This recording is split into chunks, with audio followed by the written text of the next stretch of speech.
नमस्कार दोस्तों, जय हिंद जय भारत। आज इस वीडियो में मैं बताऊंगा वायर ड्राइंग के बारे में। First of all, in wire drawing the cross section of a rod और wire is reduced by pulling it through a die opening. मतलब कि वायर ड्राइंग में किसी रॉड या वायर का क्रॉस सेक्शनल एरिया कम किया जाता है डाई के द्वारा पास करा के, और इस केस में जो रॉ मटेरियल है उसको पुल किया जाता है। यहां पर बहुत ध्यान देने वाली बात यह है कि यहां पर पुल रॉ मटेरियल को किया जाता है। Wire drawing is similar to extrusion except the difference being the work is pulled through die in drawing, whereas it is pushed through in extrusion। मतलब वायर ड्राइंग में जो भी आपका रॉ मटेरियल यानी वर्कपीस है उसको डाई में से पुल किया जाता है, जबकि एक्सट्रूजन में उसे दबाया जाता है। मेन डिफरेंस वायर ड्राइंग और एक्सट्रूजन में केवल इतना ही है। बाकी वायर ड्राइंग और एक्सट्रूजन प्रोसेस दोनों सेम है। Drawing applies tensile stress, still compression also plays a significant role since metal is squeezed as it passes through die opening. यानी कि वायर ड्राइंग में टेंसाइल स्ट्रेस अप्लाई किया जाता है workpiece के ऊपर। कंप्रेशन भी अपना रोल प्ले करता है क्योंकि मेटल डाई ओपनिंग में स्क्वीज यानी दबता है जैसे जैसे वो पास होता जाता है। अब अगर वायर ड्राइंग के बारे में बात की जाए तो change in size of work is given by the area reduction. Area reduction is given by initial area minus final area divided by initial area। Diagrammatically इस चीज को समझें तो ये डाई है, ये हमारा इनिशियल वर्कपीस है। इस इनिशियल वर्कपीस को यहां डाई ओपनिंग द्वारा फोर्स से पुल किया जाएगा। जब इस वर्कपीस को फोर्स से पुल करेंगे तो रॉ मटेरियल हमारा कन्वर्ट हो जाएगा एक पतले वायर में, और फाइनल डायमीटर इस डाई ओपनिंग के बराबर होगा। तो जो एरिया रिडक्शन है वो दिया जाता है इनिशियल एरिया, यानी यहां इनिशियल वर्कपीस का जो क्रॉस सेक्शनल एरिया है वो माइनस फाइनल वर्कपीस का cross sectional area divided by initial work का क्रॉस सेक्शनल एरिया। और जो फाइनल डायमीटर होगा वो डिपेंड करता है डाई के डायमीटर के ऊपर। वायर ड्राइंग में ध्यान देने वाली बात यह है कि इनिशियल वर्कपीस को डाई के थ्रू पुल किया जाता है। अब अगर ड्राइंग प्रैक्टिस के बारे में बात की जाए तो usually drawing practice is performed as cold working and most frequently it is used for round cross sections.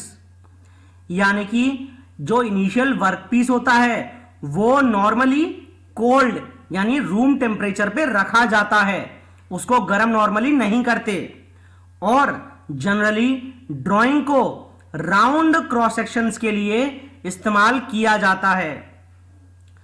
अब अगर प्रोडक्ट्स की बात की जाए तो हमें वायर्स मिलते हैं। वायर्स में electrical wires, wire stock for fences, coat hangers and shopping carts, और मिलता है rod stock for nails, screws, rivets and springs, और हमें बार स्टॉक मिलते हैं metal bars for machining, forging and other processes के लिए। यानी हमें इलेक्ट्रिकल वायर्स, फेंसेस के लिए वायर का स्टॉक कोट के हैंगर्स और शॉपिंग कार्ट्स के लिए जो वायर की रिक्वायरमेंट है वो, साथ में रॉड जो हमें रिक्वायर्ड है कील बनाने के लिए, नट बोल्ट या स्क्रू बनाने के लिए, रिवेट्स बनाने के लिए और स्प्रिंग बनाने के लिए, साथ में बार स्टॉक मशीनिंग के लिए, फोर्जिंग के लिए और बाकी प्रोसेस के लिए हमें ड्राइंग द्वारा मिलते हैं। अब अगर वायर ड्राइंग के बारे में बात की जाए तो in wire drawing continuous drawing machines consisting of multiple draw dies typically 4 to 12 separated by accumulating drums, यानी कि वायर ड्राइंग में कंटिन्यूअस ड्राइंग मशीन्स का इस्तेमाल होता है जो लगातार वायर को खींचती जाती है और उसमें मल्टीपल डाइज यानी काफी सारी डाइज लगी रहती हैं, नॉर्मली 4 से लेके 12 डाइज, और वो सारी की सारी डाइज सेपरेट होती हैं एक्यूमुलेटिंग ड्रम्स द्वारा। Each drum which is called capstan provides proper force to draw wire stock through upstream die, यानी हर ड्रम जिसको कैप्स्टन कहा जाता है वो प्रॉपर फोर्स को प्रोवाइड करता है जिससे वायर स्टॉक अपस्ट्रीम डाई में आराम से निकल सके। Each die provides a small reduction so desired total reduction is achieved by the series. हर डाई में काफी कम क्रॉस सेक्शनल एरिया में रिडक्शन होता है जिससे कि टोटल जो हमें एरिया में रिडक्शन चाहिए वो सीरीज से मिल सके। Annealing sometimes required between dies to relieve work hardening. दो डाइज के बीच में वर्क हार्डनिंग रॉ मटेरियल में से रिमूव करने के लिए कभी कभी अनीलिंग की रिक्वायरमेंट भी पड़ जाती है। डायग्रामेटिकली अगर वायर ड्राइंग को समझें तो इनिशियल वायर स्टॉक कॉइल के फॉर्म में हम यहां सप्लाई कर रहे हैं एज इनिशियल वर्क पीस। पहले कैप्स्टन ड्रम से ये इनिशियल वायर जैसे ही पास होता है उसके बाद इसे लुब्रिकेंट बॉक्स से पास कराया जाता है, फिर ड्रॉ डाई के थ्रू इसको पास कराया जाता है। यहां पर जो फाइनल प्रोडक्ट है वो ये वाला है।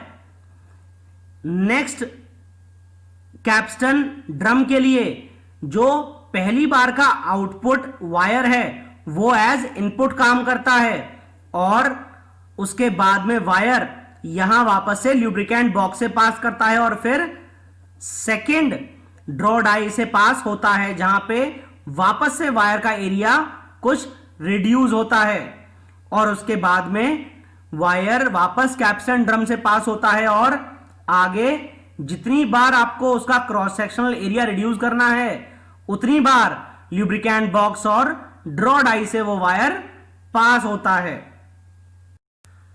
अब अगर ड्रॉ डाई के बारे में बात की जाए तो this region is known as entry region. In entry region funnels lubricant into the die to prevent scoring of work and die, यानी यहां पर फनल्स ल्यूब्रिकेंट सप्लाई करती हैं वर्कपीस के लिए जिससे कि वर्कपीस और डाई आपस में चिपक ना जाएं। Next region is approach region. Approach region is cone shaped region where drawing occurs, यानी यहां पर इस रीजन को अप्रोच रीजन कहा जाता है और बेसिकली ड्राइंग यहीं पर होती है। यहीं पर वर्कपीस का जो क्रॉस सेक्शनल एरिया है वो रिड्यूस होता है। नेक्स्ट इज बियरिंग सरफेस, इसको लैंड भी कहा जाता है and it determines the final stock size of the workpiece, यानी फाइनल वर्कपीस का जो डायमीटर है वो ये एरिया डिसाइड करता है। Next region is back relief region, it is the exit zone, यानी यहां से वायर फाइनल प्रोडक्ट फॉर्म में बाहर निकलता है and this back relief is provided with a back relief angle which is about 30 degree, or the die material is tool steel or cemented carbide. यानी back relief angle करीब करीब 30 degree का, यानी ये यहां से और ये एंगल ये वाला 30 डिग्री का रहता है, और ये जो डाई है वो स्टील या सीमेंटेड कार्बाइड की बनी होती है। Next is work preparation for wire drawing, यानी अगर आपको वर्कपीस को तैयार करना है वायर ड्राइंग के लिए, तो to increase ductility of stock annealing is done, cleaning is done to prevent damage to work surface and draw die, and pointing is done to reduce the diameter of starting end to allow insertion through draw die. यानी कि सबसे पहले annealing की जाती है जिससे stock की ductility को बढ़ाया जा सके, वर्कपीस ड्रॉ डाई डैमेज ना हो उसके लिए क्लीनिंग भी की जाती है। साथ में जो वर्कपीस है उसका इनिशियल पॉइंट थोड़ा शार्प किया जाता है जिससे कि ड्रॉ डाई में वर्कपीस को आराम से डाला जा सके। आज इस वीडियो में बस इतना ही। नेक्स्ट वीडियो में मैं लेकर आऊंगा एक्सट्रूजन। तब तक के लिए जय हिंद, जय भारत।